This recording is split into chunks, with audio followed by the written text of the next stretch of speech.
Welcome to the intro episode of Solving Sustainability, a live podcast that explores sustainability through an interdisciplinary lens. Today, we'll set the stage for you all, our audience. I'm Rashida. I'm a second-year biological engineering student with a strong interest in sustainable innovations and their impact on our climate, economy, and communities. I'm curious about areas like carbon capture and sustainable food systems and how biotechnology and engineering can provide practical solutions. Hi everyone, I'm Karavi, a third-year student studying environmental sciences and sociology here at NC State. I'm curious about creative solutions that try to solve different sustainability problems at the same time. I've worked in global conservation education and engagement, sustainability reporting and analysis, veterinary sciences, and everything in between. Hey guys, I'm Sonika. I'm a third year majoring in industrial engineering and minoring in programming. My main drive behind the impact and the change that I want to make as an engineer is through sustainability, since it is something that I really care a lot about and I know that everybody needs to play a part in. My name is Chris and I am a second year electrical engineering major with a planned minor in Spanish. My interest in sustainability stems from solar panels and the electrical engineering applications that can work to make solar panels more efficient. They do seem to brighten your day. Yes, they do. Together, we have founded Solving Sustainability, a live podcast hosted here at NC State. Our goal is to create a space where students and faculty come together to explore sustainability from multiple perspectives, including environmental, social, and economical.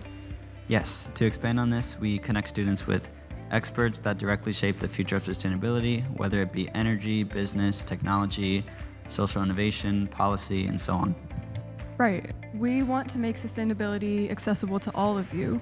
After all, unsustainable practices don't just harm the earth, but also impact all of our daily lives, not to mention the lives of future generations.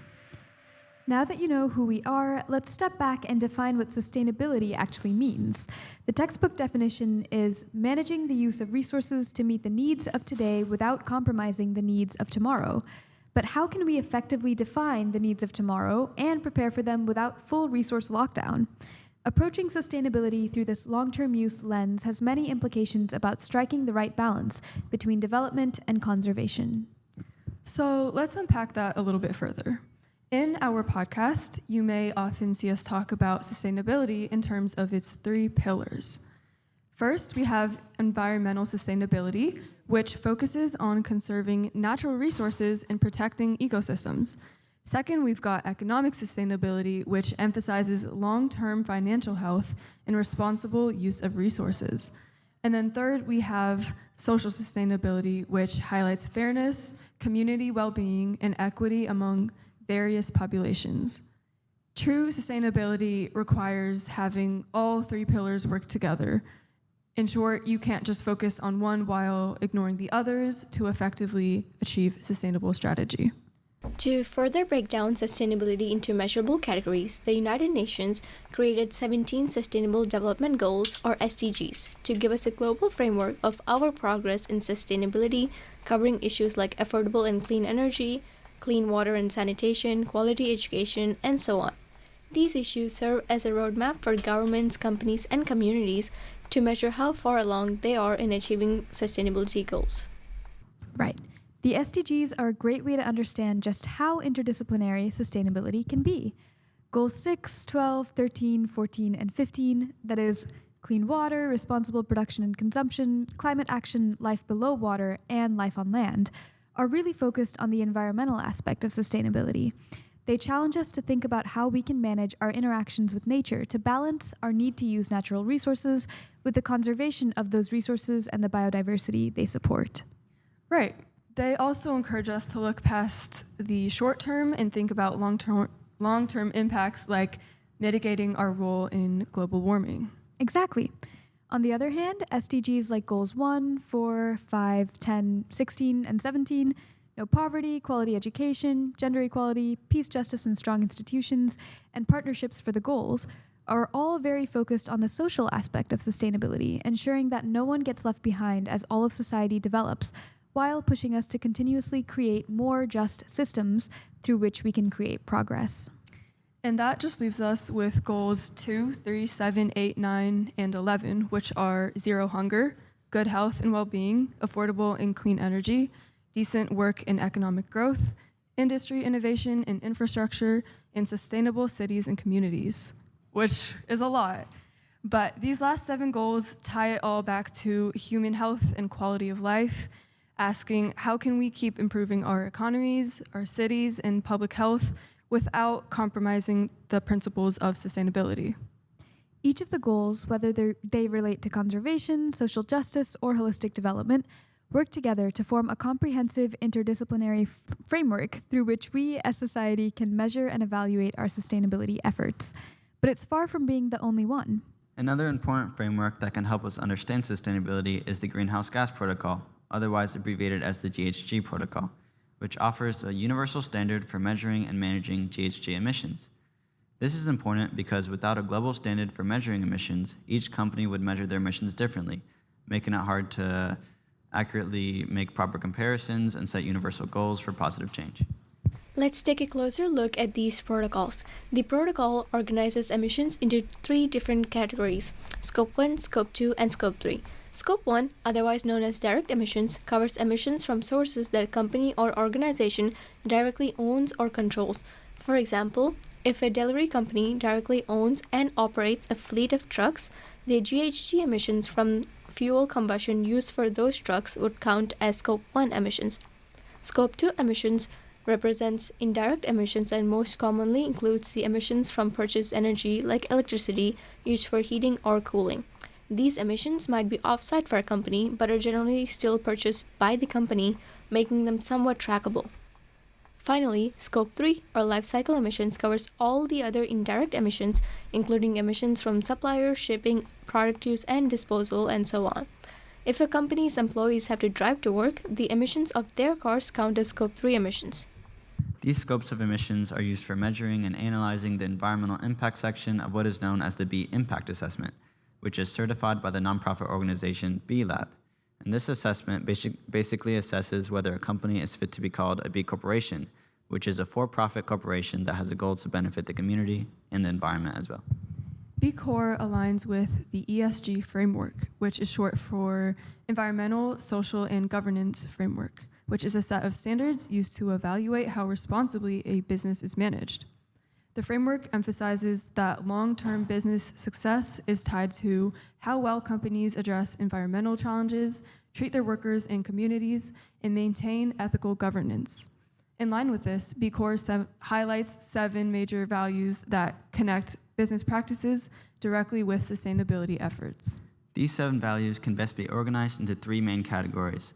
First, think sustainable policy, consisting of the purpose and stakeholder governance value and government affairs and collective action value, which both help ensure that businesses focus on the social impact at each level of business administration through their company policies. Then there are the values of justice, equity, diversity, and inclusion, otherwise known as JEDI, fair work, and human rights, which all help ensure that workers are treated well with fair wages and the support of a diverse work environment that helps encourage collaboration and different schools of thought as well. Lastly, 2 values, climate action and environmental stewardship and circularity, specifically focus on environmental impact, naming the circular economy and ecological harm mitigation as tangible goals. Altogether, these values act as a roadmap for how companies can align business success with their broader responsibility to help the people and the planet. So, to recap, sustainability is about balancing the environmental, economical, and social factors in our society. The United Nations 17 Sustainable Development Goals, or SDGs, gives us a better idea of the goals we need to meet for a sustainable future, and the GHG Protocol provides the standards of how we measure certain parts of this progress, especially when it comes to emissions. Similarly, ESG and the B Lab provides holistic frameworks for evaluating a business's sustainability. That is a lot of information to take in, but if you want to take it piece by piece, you found where you fit in, not just as a listener, but also as an active participant of solving sustainability. Our initiative is about making these efforts feel more personal and bridging the gap between complex ideas and solutions and people who are interested but may not know where to start.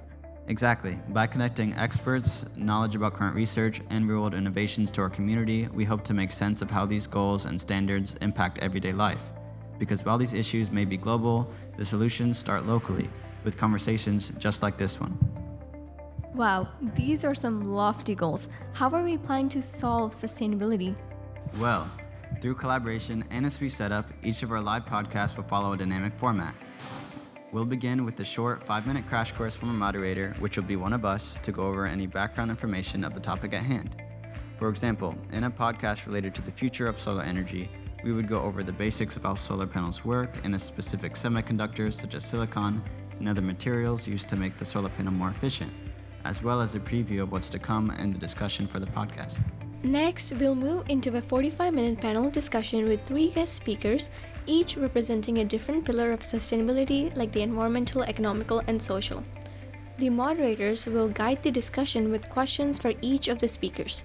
Plus, the audio from this section will be recorded and uploaded online for easy access later on.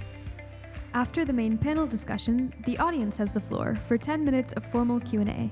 Then we'll jump into a short 10-minute call to action, activity, and break, where audience members can complete a quick action to help solve sustainability, like joining an emailing list or submitting a public comment, or just run to the restroom if they need to.